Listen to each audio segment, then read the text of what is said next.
back to the show, everybody. So when we hear the words breast cancer and mammogram, you know, I know that it can bring up a lot of fear and anxiety and a lot of pushback of like, I don't want to deal with it. And if I don't deal with it, it'll go away. So our mission today is like, let's just eliminate that kind of behavior. And later in the show, I'm going to take my top off and I'm going to do a mammogram right here on the show. Right here. And it's just to, once again, have my top off on television. And also just, I'm very happy to show everybody what I force myself to do every single year. Mm-hmm. I love a colonoscopy, too. We'll get into that another show. I do. They're fantastic. So this is encouragement. And we're joined by breast cancer survivor Jessica St. Clair and our very own Drew Barrymore and OBGYN extraordinaire, Dr. Suzanne Gilberg-Lenz. Come out here, Dr. Suzanne. This is a very special and meaningful edition of Wells Day. If you ask me, laughter is the best medicine.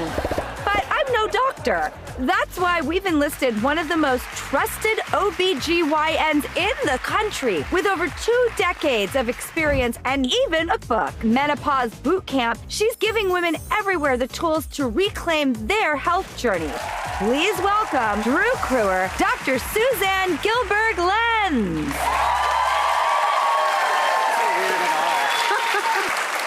If you haven't gotten there yet and you're just getting the diagnosis, or you're figuring out a way to get to a place to even get a diagnosis at all, why is this so intimidating and scary to everyone?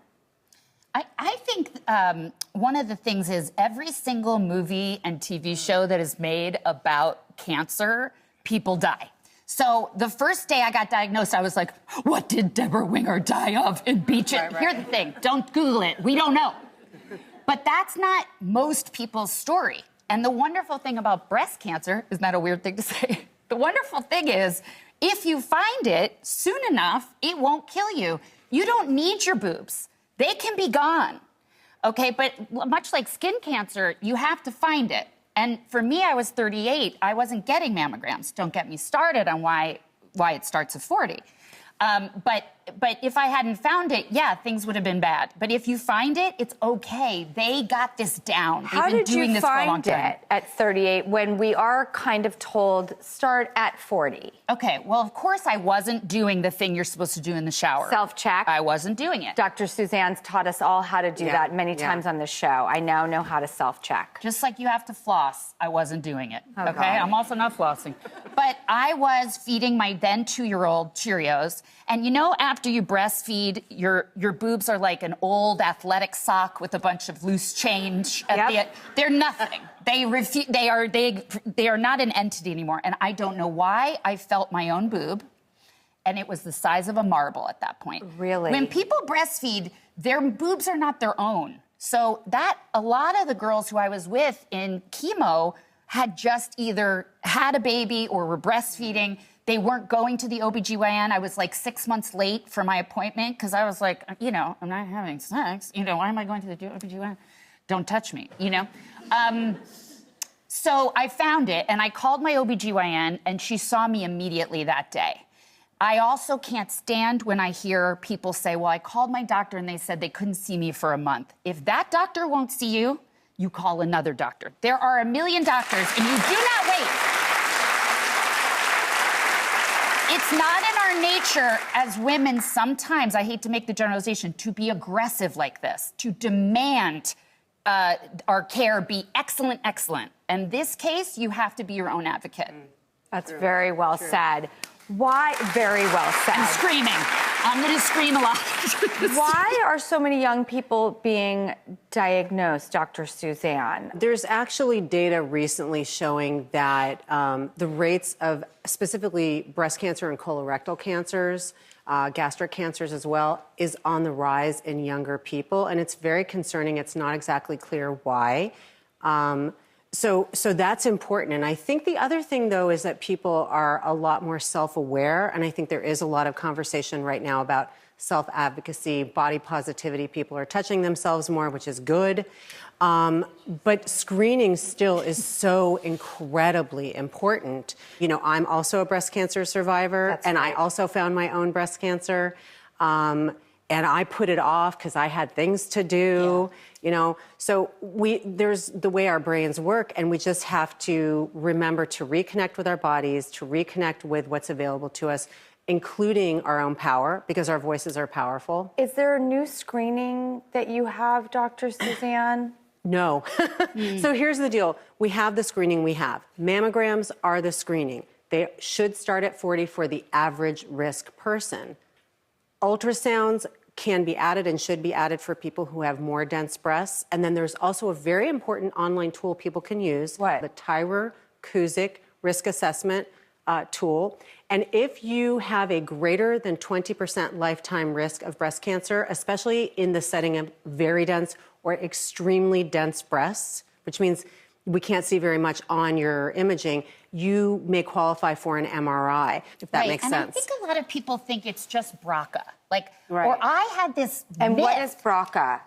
Okay, so there are genetic disorders that we inherit that increase our risk. But the reality is, at this point, 90% of breast cancers are found in women who do not have a genetic risk factor. Oh. Or I had heard, if your mother's mother has it, well, then you're more at risk. That's total BS, Yeah, right? it's not accurate. I got it from my father's second cousin. Right. Sorry, Dad. He's here. He doesn't like me to say that. But he also gave me this Irish skin, a wrinkle's easy.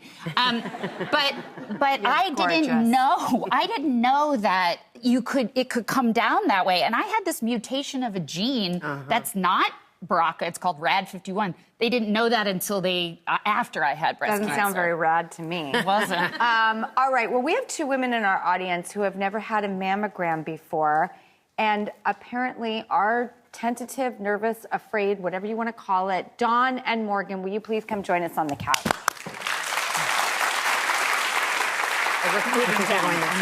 Hi, Dawn. How are you? Terrified. Oh, terrified. Oh, good. You come to the right place. Morgan, you smell like vanilla. Okay, Dawn and Morgan, I am so excited to be having this conversation with you today, and I'll ask you some questions, but this is the expert over here. Dawn, how old are you? I'm 51. Why haven't you had a mammogram yet? Okay, a few reasons. One, I'm really scared. And two, I just felt, like you said, disassociated from myself as a person who's overweight. I just feel like there's a stigma for me, and I just felt that way. And then just life, got in the way, and we had a pandemic, and I just kept putting it off. And then... How are you feeling now as far as your openness to trying it? I'm okay. I feel I'm still nervous. I'm not going to lie. I mean, I'm here, but I'm going to do it because I have to do it. Can I ask you a question? What got you to this point? Because I understand the procrastination. What was the fire that got lit? This is so funny. Okay, this is crazy. So my doctor sent me an email reminding me again that I needed one. And then your show sent out, hey, has anybody not had a mammogram? The same day. Oh, wow. The same day, like within minutes. Wow. And then I was like, I'm going to do it. It's a sign. I know. So that's why I have to do it with you, see? And I will do it with you. Okay. Absolutely. Now, Morgan, what about you? What's your hesitancy? And may I ask your age? I'm 40. Okay. I'm just really scared. I've heard, my gynecologist told me, I asked her, how is it going to feel? And she said, I'm not going to lie to you. It's going to hurt. My aunt recently had breast cancer. She's thankfully okay now. And I think just the fear of the unknown, it's just been, I'm petrified. So. May I ask a question? Yes. When you found out about your aunt, did that play a factor in your process? It did, but I wasn't yet 40 when I found out. So once I turned 40, I was like, oh no. So it just kind of added to that. I'm really having an epiphany, which is, why are we not making this a more social, safe, friend, you know, we know to do this when we're scared or we're looking for cheering up or in other areas. I've never thought to make this aspect a safe go with a friend. BOGO. Buy one, get one. Yeah.